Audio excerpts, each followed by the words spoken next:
Boa tarde, pessoal, tudo bem? Aqui quem fala é o mestrando Helder Rodrigues. Como vocês sabem, eu estou realizando o estágio docente com vocês e hoje vim aqui conversar um pouco com vocês sobre uma das avaliações que a gente realiza no LAPEX, tá? Que é a eletromiografia de superfície. Tá? Nas aulas anteriores, práticas, a gente teve algumas vivências, né, de como funciona exercícios tanto para membros inferiores, membros superiores e da região central do corpo, abdominais e tronco, o envolvimento da demanda muscular para cada tipo de exercício, seja em cadeia aberta, cadeia fechada, e sua respectiva cinesiologia e biomecânica aplicada ao movimento. E hoje a gente vai ver, então, a interação desses movimentos através de um equipamento, que é a eletromiografia, onde a gente consegue, então, detectar o sinal elétrico, né, através da contração muscular, do músculo estriado, e assim a gente consegue ver a ênfase muscular, a demanda muscular de cada segmento através dos exercícios a serem executados. Então, eu trago para vocês aqui um resumo do que a gente vai abordar durante esta aula. Tá? Então, o que é eletromiografia, quais são os tipos de eletromiografia que são utilizadas hoje em dia, brevemente alguns parâmetros sobre as unidades motoras e potencial de ação, ou seja, como ocorre esse envio desse sinal partindo lá do sistema nervoso central ou sistema nervoso periférico até chegar na placa motora terminal, tá? Também a gente vai ver o que a eletromiografia pode ser utilizada em diferentes contextos, não somente na ciência do esporte, né, na ciência do movimento humano. Tanto os seus benefícios quanto as suas aplicações, tanto para o paciente quanto para o pesquisador ou avaliador. Como é feita a aquisição desse sinal, e quais são as suas respectivas influências na aquisição do sinal da eletromiografia, obtendo esse resultado, como é feita a análise desse sinal, os equipamentos que tem hoje no mercado, né, dos mais comuns e dos mais tecnológicos, e assim como é feito esse posicionamento dos eletrodos e a preparação do indivíduo para a gente realizar essa avaliação. Então, o que é a eletromiografia, né? A eletromiografia ela é uma técnica que estuda a função do músculo estriado, tá? Por meio de análise do sinal mioelétrico captado durante o repouso ou durante a contração muscular, tá? Registrando, então, as variações de voltagem produzida pela membrana das fibras musculares e a soma, então, de todos os sinais mioelétricos, né, musculares, né, de uma região. Podendo ser afetado por propriedades musculares, anatômicas, fisiológicas, assim como também pelo controle do sistema nervoso, tanto periférico quanto central, e a instrumentação, utilizada para a aquisição desses sinais. Tá? Então, ela, de uma forma resumida, ela pode ser caracterizada por uma captação do campo elétrico, gerado por esse músculo-alvo, né? Então, conforme o exercício que a gente tem interesse em realizar, em executar, a gente posiciona os eletrodos conforme o feixe muscular e a partir disso a gente tem um sinal e esse sinal a gente consegue quantificá-lo, né, através da execução do movimento. Então, a gente pode caracterizar como também a representação gráfica dessa atividade elétrica do músculo esquelético, tá? E isso modifica conforme a execução do exercício.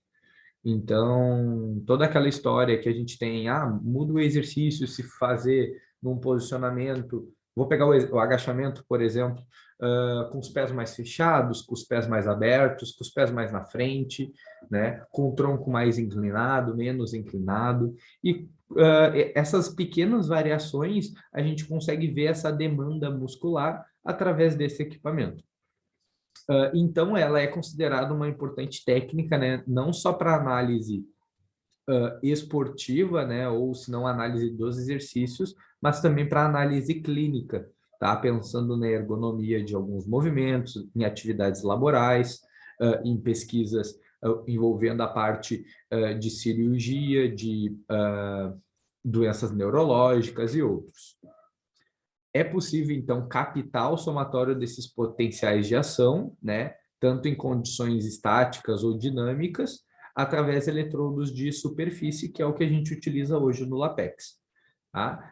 Esses potenciais de ação são advindos de uma determinada região muscular e ele pode demonstrar, então, a magnitude dessa ativação do músculo que vai ser executado o movimento. Então, aqui a gente tem os dois tipos de eletrodos que a gente utiliza, né? Hoje no LAPEX a gente utiliza somente os eletrodos de superfície não invasivos, né? E a gente também tem no mercado os eletrodos de profundidade invasivos, que eles são através dessas agulhas, né? Então a gente faz uma conexão intramuscular e o indivíduo ele realiza também o exercício, porém com uma aquisição de sinal muito mais precisa do que com os eletrodos de superfície. Porém, a gente sabe que é um método muito mais complicado de fazer, é um método que precisa ter uma série de controles muito mais específicos e clínicos para a realização e geralmente é considerado um método bem caro de execução.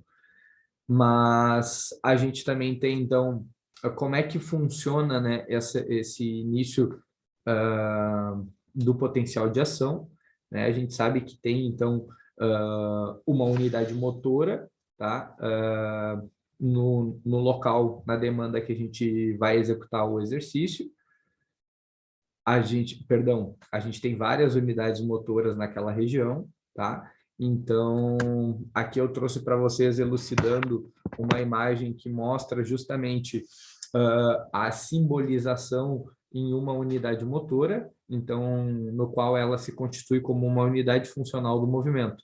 E quando a gente executa o movimento, esse recrutamento, essa contração, ela envolve várias unidades motoras. E quanto maior a intensidade do exercício, maior é essa ativação, tá? Essa unidade anatômica, então, ela consiste no neurônio motor anterior, que aí mostrado ali como o axônio com seus respectivos dendritos e etc.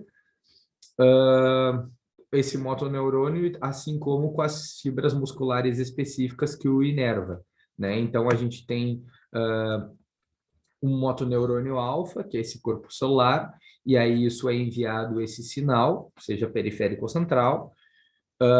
Ele tem esse sentido, então, aferente da propagação, né? No sentido do potencial de ação, partindo do motoneurônio alfa em direção à placa terminal muscular. Ele passa por o axônio revestido pela barrinha de mielina, né? Chegando, então, nesses ramos terminais, que são o último local entre a fenda sináptica e a placa motora terminal, tá? Então, vocês podem perceber que os ramos terminais e a placa motora terminal, eles não têm contato direto, tá? Existe uma fenda sináptica, perdão, entre eles, e aí ali a gente tem esse potencial de ação sendo transmitido e isso gera a contração muscular, tá? O potencial de ação, então, ele é uma alteração rápida na polaridade da tensão elétrica, então, de negativa para positiva, ocorrendo, então, uma despolarização, e depois de volta da positiva para a negativa, caracterizado como uma repolarização, tá? Depois dessa repolarização, ele acaba tendo um período refratário e depois volta ao potencial de repouso, tá? Mas isso somente acontece quando há um estímulo que consegue passar desse limiar de ação, né? Então, esse a gente chama de umbral, quando tu consegue passar desse estímulo, tu tem esse potencial de ação, né? Esse potencial de ação, quanto maior a contração, maior a voltagem, e depois tu tem um relaxamento, que é essa repolarização, período refratário, e volta ao potencial de repouso. E isso a gente consegue ter esse mecanismo em milissegundos. Então, aqui a eletromiografia, em diferentes contextos, né, a gente sabe que além da nossa área de interesse, que é as ciências do esporte, a gente consegue ter parâmetros com a eletromiografia para pesquisa médica, clínica, principalmente envolvendo a medicina, nas áreas de ortopedia, cirurgia em geral, neurologia funcional, que está tendo uma demanda muito maior nos últimos anos. Tanto análise postural e análise da marcha, que também entra para nós como parâmetros biomecânicos, né? Na parte da físio, né, voltado mais para a reabilitação, no período de avaliação pré-pós-operatório ou pós-lesão, tá? Então, a gente também pode utilizar a eletromiografia para a reabilitação neurológica, para fisioterapia convencional e também para terapias que envolvem movimentação, né, também com exercício físico. Além disso, a gente também consegue ter parâmetros ergonômicos, né, através da eletromiografia, analisando então algum movimento específico de trabalho laboral, avaliando o risco e prevenção para determinada área muscular envolvida, tá, para uma tarefa a ser realizada, e através disso a gente é possível realizar produtos que minimizem essa sobrecarga muscular de locais específicos, né? Um exemplo simples, de certa forma, a gente, ano passado, a gente teve esse período de home office, né? Então, uma boa ergonomia da cadeira e da mesa é determinante para a gente ter um bom rendimento e também uma manutenção postural ao longo da jornada de trabalho, porque são horas sentado. E aí, isso a gente consegue avaliar esse nível de ativação também através da eletromiografia. E aí, dentro da nossa área, a gente consegue avaliar, então, a eletromiografia juntamente com a biomecânica, com a análise de movimento, com o treinamento de força, que é o que a gente vai abordar em aula, e a parte de reabilitação esportiva. Então, quais são as aplicações da eletromiografia, né? Através desse campo, ali em cima, então, aparece várias possibilidades que a gente consegue utilizar a eletromiografia, tá? Seja ela por avaliação, né, que ali tem exemplos de saltos, avaliação com dinamômetro isocinético, a gente consegue fazer a avaliação da marcha juntamente com esse desenvolvimento muscular envolvido, né, para a tarefa. A gente consegue, de uma forma geral, então, olhar diretamente para o músculo, tá? Permite a medição, então, desse desempenho, e isso ajuda na nossa tomada de decisão, tanto antes, depois da cirurgia, antes e depois dos regimes de treinamento, tá? Então, a gente consegue documentar essa evolução, né? A gente consegue ter parâmetros para isso, e também ajuda o paciente a encontrar, né, a musculatura que a gente tem interesse em trabalhar, em recrutar, tá? E isso já pensando em exercícios específicos, aonde a gente pretende direcionar essa demanda de carga, né, de movimentação, e assim como a gente consegue mostrar ao paciente aonde ele precisa mais trabalhar e como isso funciona.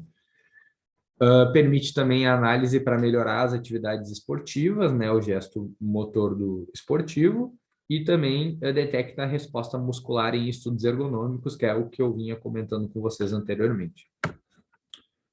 Então, para fazer essa aquisição desse sinal da eletromiografia, o aparelho, né, no caso do Lapex, a gente usa o Myotool, depois eu vou mostrar para vocês qual é o equipamento. Ele é conectado, então, ao computador, né, um notebook, enfim. A gente prepara o paciente, então aí tem todo um procedimento de asepsia do local, de raspagem dos pelos, tá, para melhorar a aderência entre o eletrodo e a pele, tá. É feito a escolha desse protocolo, né?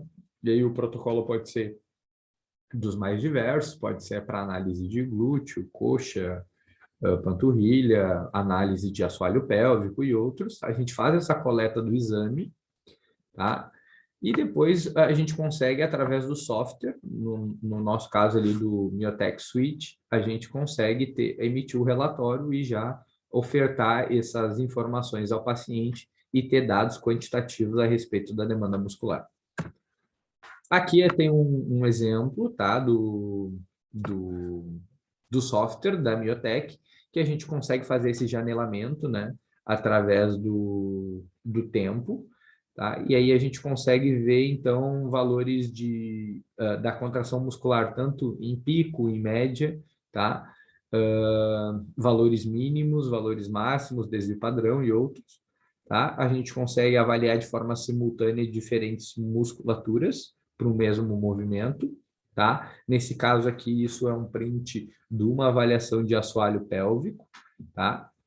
Então, avaliando ali a região vaginal e oblíquo externo direito. E tem algumas coisas que podem alterar, ou melhor, modificar a aquisição do sinal na eletromiografia, tá? A gente tem essas alterações através de fatores intrínsecos e fatores extrínsecos, tá? A gente tem, então, para fatores intrínsecos, perdão, a característica do tecido, né? Então, a condutividade elétrica ela pode variar conforme o tipo de tecido e espessura. A gente sabe que quanto maior a camada de gordura subcutânea,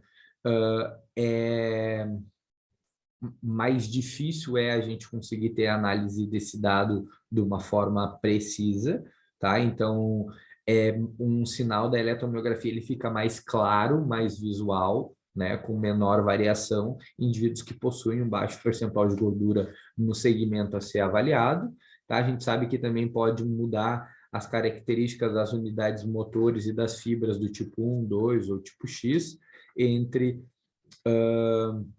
diferentes músculos e sujeitos. Então, tem variações intra-sujeitos para avaliação da eletromiografia e também o crosstalk, né, que seria as interferências no sinal da eletromiografia, advindo então da captação da atividade mioelétrica de outros músculos que estão mais próximos daquela região. A gente sabe que quando a gente faz uma avaliação de superfície, muitas vezes a gente tem músculos que estão logo abaixo do músculo que a gente tem interesse em avaliar, e isso também causa uma interação entre os músculos profundos e os músculos mais superficiais. Tá? E assim como a relação músculo-eletrodo, né, que é o que eu tinha dito, comentado antes, da relação da preparação, né, e a mudança do posicionamento do eletrodo, né, na geometria entre o músculo e o eletrodo, que isso também possa ter modificações para fazer essa avaliação. Assim como a gente tem fatores extrínsecos, que aí são ruídos externos, de uma forma geral, tá? Às vezes o próprio computador ele tem uma alimentação de variação do sinal, então mesmo que o indivíduo não esteja realizando contração ou tampouco não haja sobrecarga ou movimentação na região, às vezes o próprio equipamento, né, o computador, ele tem essa mínima oscilação, tá? Assim como a iluminação pode alterar sons, temperatura do local, como eu tinha dito, o modelo e posicionamento dos eletrodos, preparação para a pele, aparelhos eletrônicos que estejam muito próximos ao próprio equipamento, tá? E isso tem algumas possam gerar algumas limitações para a avaliação. E o que determina muito também a qualidade da avaliação é a qualidade dos eletrodos, né? Utilizar eletrodos que estejam dentro do prazo de validade e eletrodos específicos para cada tipo de avaliação, tá? Geralmente, a avaliação de demanda muscular são eletrodos padrões, que é o que eu tinha mostrado para vocês antes, que é esse eletrodo redondinho, nesse caso aqui da MedTrace, tá? E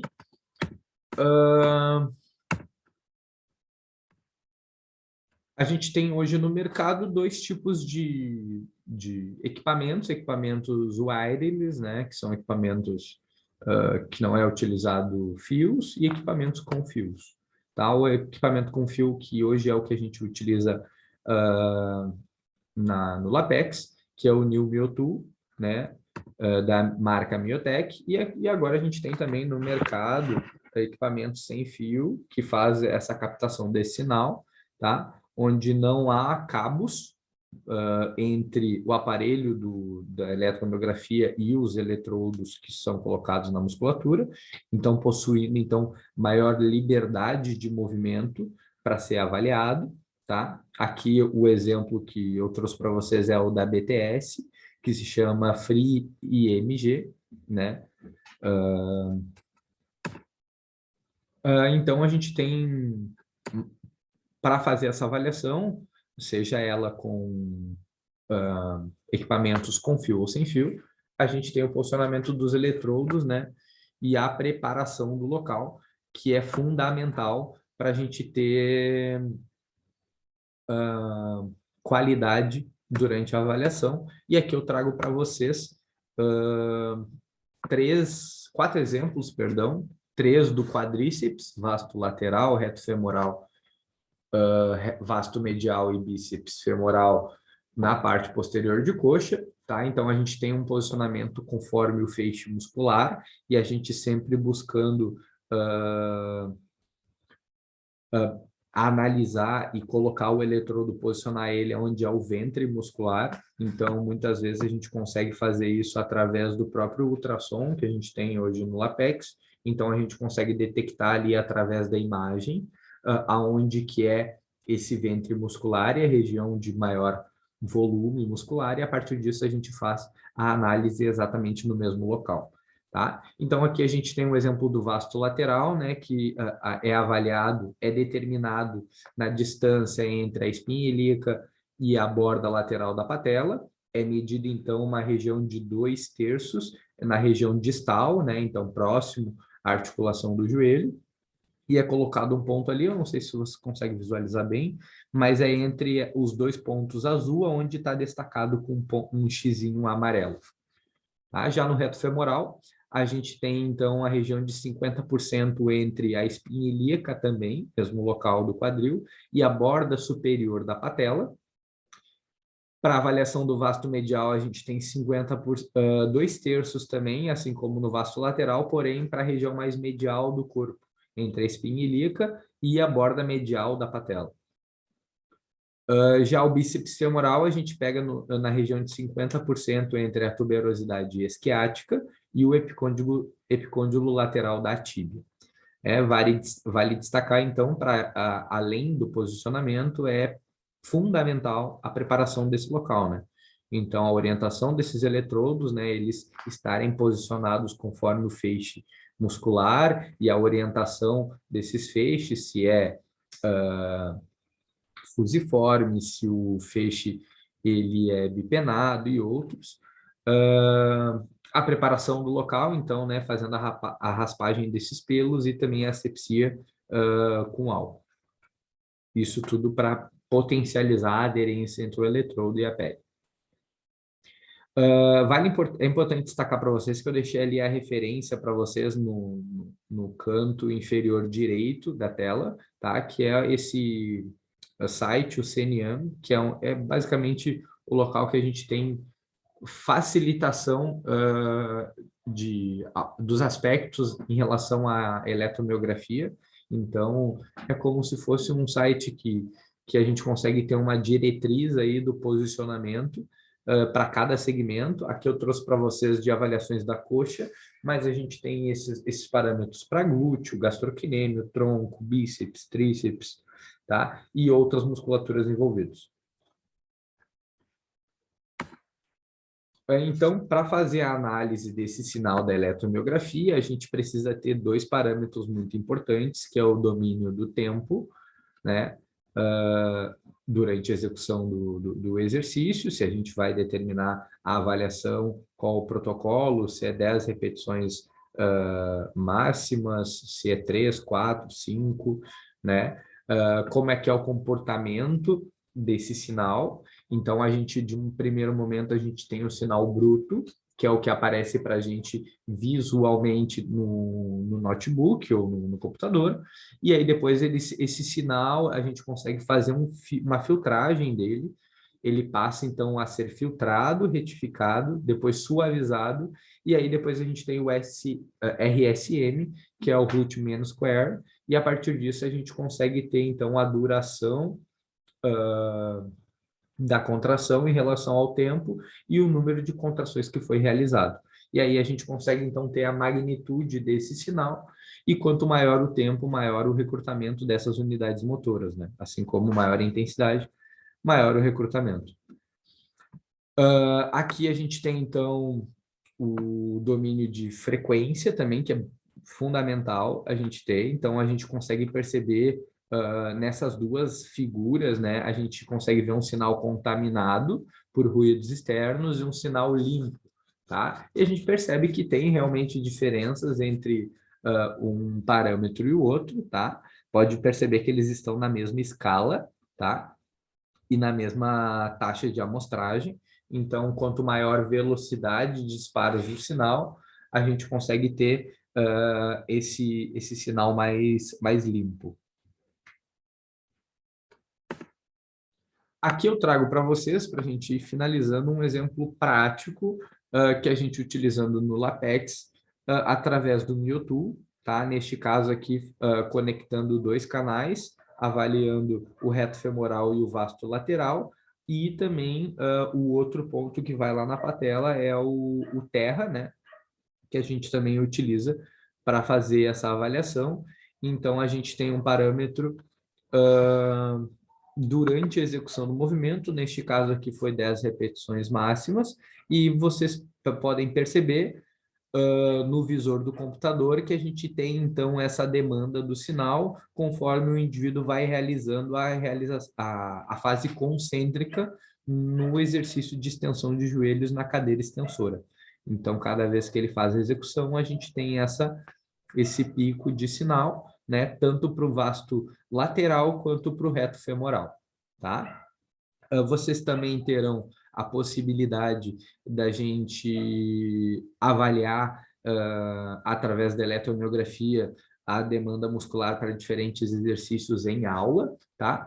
E espero que vocês tenham gostado bastante da aula. Qualquer dúvida que vocês tiverem durante a aula, seja através dessa aula ou através dos exercícios que a gente vai realizar, vocês podem tirar essas dúvidas conosco, tá? Espero que vocês tenham gostado e até a próxima.